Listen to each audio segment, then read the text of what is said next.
2016 인문주간 개막식 행사를 맡은 배우 이인혜입니다.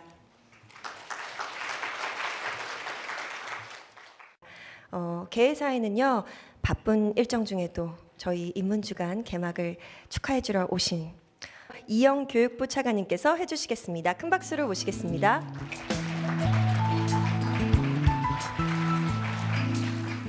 올해로 11번째를 맞이하는 2016 인문주간에서는 청춘 인문 강좌뿐만 아니라 지금 세계적 석학이 함께하는 세계 인문학 포럼도 같이 또 개최가 되게 됩니다.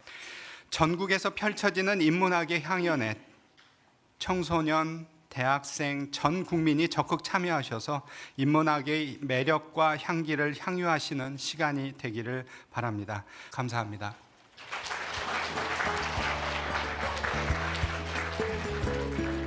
인문주간 행사 11번째라네요. 와, 벌써 11살이나 먹었나 봐요. 2016 인문주간 이제 본격적으로 한번 시작해 보겠습니다. 모두 큰 박수로 환영해 주세요. 우리가 흔히 뜻이 있는 곳에 길이 있다. 그래서 그 꿈을 찾고 그 꿈을 이루라 이렇게 말을 많이 합니다. 그거 참 소중한 말인 건 맞고요. 그런데 그게 쉽진 않거든요. 그렇다면 절망뿐일까? 한 번쯤은 길이 있는 곳에 뜻이 있다고 생각할 수는 없을까? 지금 이 절망의 이 땅에 내가 가야 될 희망은 어디 있을까? 하는 걸 모색하는 자리가 되길 바라요. 전쟁과 기근이 여전한 이 절망의 세상에서 과연 아무짝에 쓸모없을 것 같은 문학은 무슨 힘을 갖고 우리에게 어떤 희망을 줄지 오늘 그런 이야기를 나누고 싶습니다.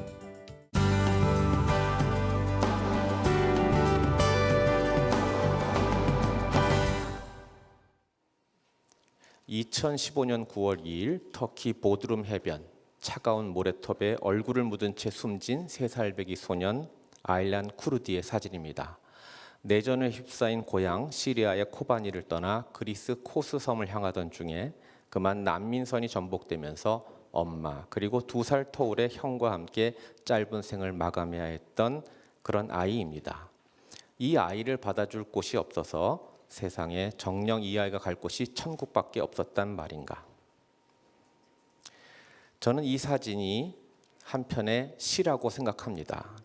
그 순진무구한 꼬마, 그러나 그를 둘러싼 평화와 고요 너머로는 사실은 잔인한 끔찍한 세계, 전쟁과 폭력과 무관심이 깔려있던 그런 세계 아니겠습니까? 이런 만큼 강력한 아이러니를 우리가 본 적이 있는가? 그래서 저는 아까 그 쿠르디의 사진이 시라고 생각을 합니다.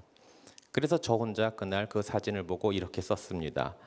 파도야 삼가 가까이도 말라 모래토바 부디 따스해다오. 그리고 분노했습니다. 타산이 맞지 않아 난민들에게 문을 닫아건 유럽의 이른바 선진체국들, 공경에 이른 난민들의 처지를 악용해서 오로지 돈에만 눈이 먼 악덕 미리국 업자들, 구명조끼마저 가짜로 만들었다는 장사치 어른들, 무엇보다도 국민을 이렇듯 무책임하게 난민으로 내몬 내전, 그 전쟁의 광기와 야욕들에 대해 저는 분노했습니다. 다행히도 그 쿠르디의 사진은 시가 되어서 전 세계인들의 마음을 울렸고, 그래서 터키 해안가에서부터 밀려온 그 동경과 긍휼의 물결이 그토록 강고하게 닫혀 있었던 유럽의 국경, 아니 우리 온 인류의 마음의 빗장을 열게 했고, 그리하여 유럽의 난민들이 유럽에 수용되기 시작한 겁니다. 그러나 그 행복도 잠시뿐. 이 사건이 벌어지고 2달이 채 지나지 않아 11월 13일의 금요일, 파리는 피에 젖었습니다. 어릴 때 좋아했던 영화가 파리는 비에 젖었다는데 아니었습니다. 파리는 피에 젖었습니다. 테러가 벌어졌고 학살이 벌어져서 130명의 사람이 무차별하게 희생됐습니다. 악의 검은 그림자가 다시 세계를 뒤엎는 것 같았습니다. 그런데 그때 며칠 후 프랑스 매체인 르띠 주르날이라는 데서 동영상을 하나 올렸습니다. Oui, parce qu'ils sont très méchants. Il faut faire vraiment attention parce qu'il faut changer de maison. Mais non, t'inquiète pas. C'est pas grave, ils ont dit désolé, nous on a des fleurs. Bah, les fleurs, ça fait rien, c'est pour. Si regarde, tu vois, tout le monde pose des fleurs. Et les bougies aussi. C'est pour ne pas oublier les gens qui sont partis.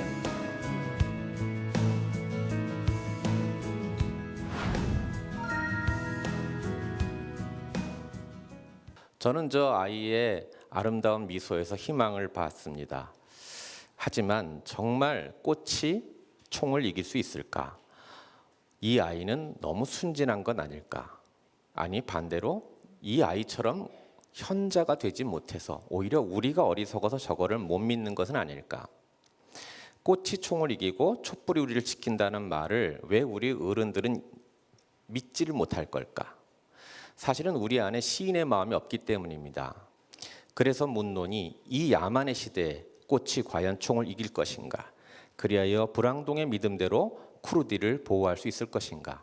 그 답을 이제 다시 시에게 묻고 싶습니다. 여러분들이 지금 보고 계신 그림 지현곤이라고 되어 있을 겁니다. 카투니스트 지현곤은요, 척추 결핵을 앓아서 하반신 마비 중증 장애로 초등학교 1학년 이후 40여 년간 바깥 출입을 못한 채 쪽방에 누워 지내면서 왼손 하나만으로 한 점 한 점 찍어서 피와 땀으로 그림을 그려낸 그런 작가입니다. 여러분들이 보고 계신 그림은 장애인 그 친구가 못 쓰는 몸을 이끌고 왼손 하나하나로 점을 찍어 그린 그림입니다. 그는 지금 저 군인 앞에서 불황동 같은 쿠르디 같은 조그만 어린아이가 장미꽃을 선사해주는 저런 아름다운 그림을 그려냈습니다. 보기만 해도 마음이 열리고 미소가 번져 나오는 그림. 평시보다 더 평화로운 전장의 폐허, 심장보다 더 붉은 저 빛나는 꽃 한 송이, 그 꽃을 든 저 꼬마는 의심도 두려움도 없다. 순수하기 때문에 그런 거다. 그래서 저는 이렇게 생각합니다. 총은 총을 절대 이기지 못한다. 왜? 그럼 더 큰 총을 만들 테니까. 더 큰 총은 더 많은 사람을 죽이기 때문이다.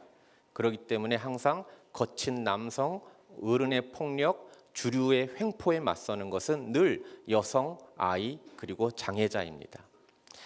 아픈 자만이 아픔을 알기 때문입니다. 작은 것이 큰 것을 고치고 부드러운 것이 강한 것을 이기기 때문입니다. 그러므로 꽃이 총을 이깁니다. 그리고 그런 꽃을 시는 담고자 합니다. 시는 그 자체는 약하고 아무짝에 쓰잘데 없지만 그 시가 우리를 이겨내 주길 바라는 겁니다. 왜냐하면 시란 지배 언어의 자기 도취를 일깨우는 변방의 언어이기 때문입니다. 꿈이 있는 곳에 길이 있으면 오죽이나 좋겠습니까? 근데 그러지 않을 때 그럼 절망뿐일까? 그때는 한 번쯤 길이 있는 곳에 뜻이 있는 건 아닐까라고 생각해 볼 수는 없을까? 절망의 나날을 보내고 있을 때, 도대체 이 세상에 희망이 없어 보일 때 여기에 또 무슨 뜻이 있는 것 아닐까라고 그동안 감춰졌던 변방의 언어들을 찾아 나설 때, 그때 우리 사회에 다시 희망이 있을 수 있지 않을까? 그 희망의 불씨를 문학에서 찾아보는 올가을 되시길 바랍니다. 여기서 강의 마치겠습니다. 감사합니다.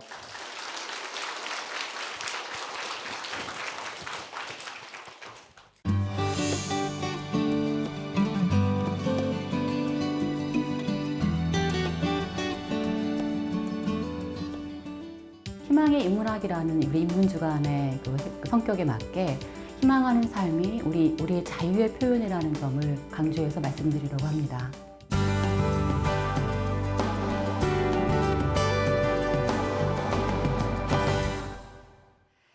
자, 보시면 아시겠지만 사회통합성, 평등성, 건강성 측면에서 OECD 국가 중 꼴찌를 했습니다. 청소년 5명 중 1명이 자살 충동을 느낀답니다. 이곳이 바로 우리가 살고 있는 여기입니다. 자, 그래서인지 다들 삶이 힘들다고들 하십니다. 자, 물론 이 수치가 모든 것을 다 보여주는 건 아니지만 위험한 징후를 포착해내기는 어렵지 않습니다. 자, 우리 청소년들도 이미 삶이 힘들다고 그렇게 얘기하기 시작했죠. 자, 우리는 살아가면서 늘 무언가를 원하고 바라고 추구하고 살죠. 게다가 그 자신이 원하는 바를 현실화시키기 위해서 의지적인 노력을 하면서 살아갑니다. 왜 그렇죠? 우리는 단순히 생물학적 생명유지만을 바라지는 않으니까요. 그렇죠? 그냥 우리는 잘 살고 싶어 합니다. 자, 그러는 한에서 우리는 희망을 멈추지 않는 것 같습니다. 잘 살아가고 싶은 한. 자, 우리는 살아가는 한 희망한다. 자, 그래서 우리는 희망하기 때문에 존재한다라고도 얘기할 수가 있죠. 자, 둠 스피로 스페로, 숨을 쉬는 한 희망한다라는 키케로의 말이 함의하는 바는 이렇게 이해할 수 있을 것 같습니다. 그런데 도대체 우리에게 이런 주체적인 삶, 능동적이고 아주 적극적인 그런 의지적인 노력을 가하는 그런 삶, 달리 말 얘기하면 희망하는 삶을 하게 만드는 요인은 도대체 뭘까요? 무엇이, 내 안에 무엇이 우리를 그렇게 살아가게 만들까요? 그것은 바로 아무리 강조해도 지나치지 않은 자유의 힘입니다. 자, 여러분들은 자유로우세요? 네. 우리는 지금 세대의 우리는 그 어느 때보다도 자유를 구가하면서 살고 있습니다. 자, 원하는 공부하고 원하는 직업 갖고 원하는 곳에서 살 수 있죠. 또 심지어는 자신이 바란다면 생물학적 성별도 바꿀 수가 있습니다. 자, 그렇다고 진정 우리가 자유로울까요? 자, 이런 사람이 있습니다. 자, 25살 네덜란드의 한 청년에게 내려진 교회의 판결입니다. 밤낮으로 저주받고 잠잘 때도 일어날 때도 저주받고 신께서는 결코 그를 용서하지 못하고 하셔는 안 되고, 자, 어떤 사람도 말이나 글로 그와 교제해서도 안 돼요. 그에게 호의를 보이면서도 안 됩니다. 심지어는 한 지붕 아래 머물러서도 안 되고 2m보다 더 가까이 있어서도 안 돼요. 그가 쓴 책들 읽어서도 안 됩니다. 이 엄청난 삶의 고통을 야기시키는 판결이죠. 그 누구와도 말을 섞지도 못하고 필담을 나누서도 안 되고 2m 밖 안으로 그와에게 접근해서도 안 되고 실제로 가족들도 다 떠나고 엄청난 사회적 소외와 아주 혹독한 경제적인 결핍을 겪으면서 살아가게 됩니다. 이 사람이 누구일까요? 네, 스피노자입니다. 그런데 이 스피노자는 한참을 생각한 다음에 침묵을 하며 생각한 다음에 이렇게 답했다고 하죠. 자유인이란 죽음보다 삶을 더 많이 생각한다. 그래서 나는 세상 사람들이 말하는 행복이 아니라 진정한 그리고 완전한 행복이 무엇인지를 지금 이 순간부터 탐구하려 한다. 그는 자신의 받는 현실적 고통이 자신이 자유를 행사한 대가라는 것을 알았습니다. 자, 왜냐하면 스피노자가 신은 인격신이 아니다라고 얘기를 했거든요. 그 당시에. 예. 그러니 유대교에서 저런 심각한 탄핵을 한 겁니다. 자, 스피노자는 자신의 행사한 자유의 대가니까 그 고통을 받아들입니다. 거기에 자신의 그 고통을 창조적 기제로 활용할 줄도 알았습니다. 자, 우리가 지금까지도 고전이라고 이야기하는 에티카, 지성개성론, 자, 이런 책들은 스피노자가 그 고통 속에서 낳은 아이입니다. 대단한 사람이죠. 우리 같으면 그 교회의 판결 중에 하나만 나에게 떨어져도 아이고 세상이 끝날 것 같은 그런 느낌일 텐데 스피노자는 아주 담담하고도 의연하게 그것에 대응하고 있습니다. 그런데 우리 같은 평범한 사람들이 이 삶에서 얻는 이런 고통, 자유인이어서 얻는 고통, 그 이중의 고통을 스피노자처럼 의연하게 이겨내면서 담담하게 대처하기는 참으로 어렵습니다. 예, 우리는 평범하니까요. 예. 아마 나이가 들어도 그럴 것이고 우리 뒤에 앉아 계시는 우리 청년들도 아주 어려울 것입니다. 자, 여러분들이 살고 싶은 세상을 만드셔야 하겠죠.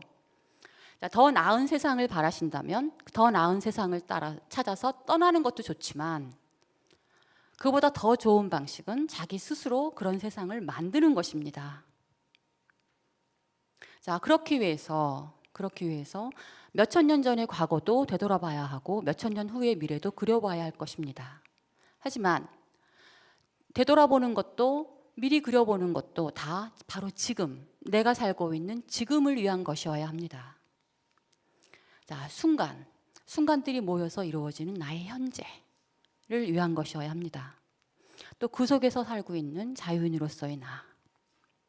그러려면 우리의 자유의 힘을 믿어야 되겠죠. 낙타에서 사자로, 사자에서 어린아이로 가는 우리의 정신의 자유로움 과정을, 또 우리가 그것을 할 수 있는 우리의 내재적 힘을 믿으셔야 할 겁니다. 자, 그 힘을 분출하면서 살아가면, 그러면 우리는 철학자들이 지치지 않고 강조하는 비타 악티바, 행동하는 삶을 실제로 살고 있는 것입니다. 자, 이렇게 행동하는 삶, 머리로만 사는 게 아니라 실제로 그렇게 살아있는, 살았다고 이야기할 수 있는 그런 행동하는 삶은 우리가 바로 희망하는 존재이기 때문에 가능하죠. 희망하는 존재는 또 우리가 자유롭기 때문에 가능한 것입니다. 네, 감사합니다.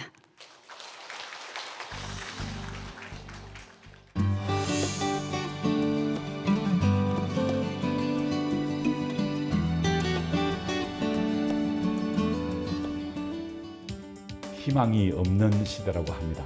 저는 오늘 이 희망 없는 시대를 위해서 에피텍토스라는 스토아 학자가 쓴 책 왕보다 더 자유로운 삶이라는 주제로 강의를 하려고 합니다. 평생 불구로 살았고 힘들게 살았던 그 스토아 철학자가 어떻게 자기 인생을 성찰했는지 인문학적 공부를 하려고 합니다.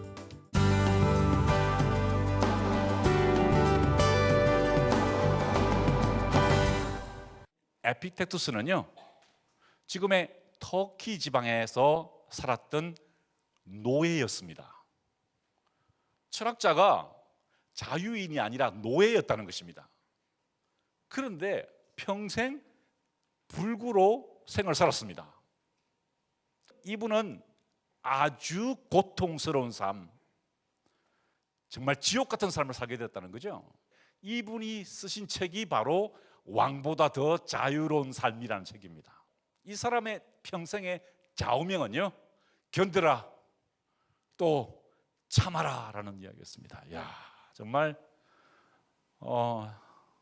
책을 읽기도 전에 이분의 책이 어떤 내용을 담고 있을지, 평생 노예로 살면서 불구의 몸을 가졌던 분이 평생 견뎌라 또 참아라 라는 좌우명을 가지고 살았으니 이 책의 내용이 어떨지 정말 궁금하지 않을 수 없습니다.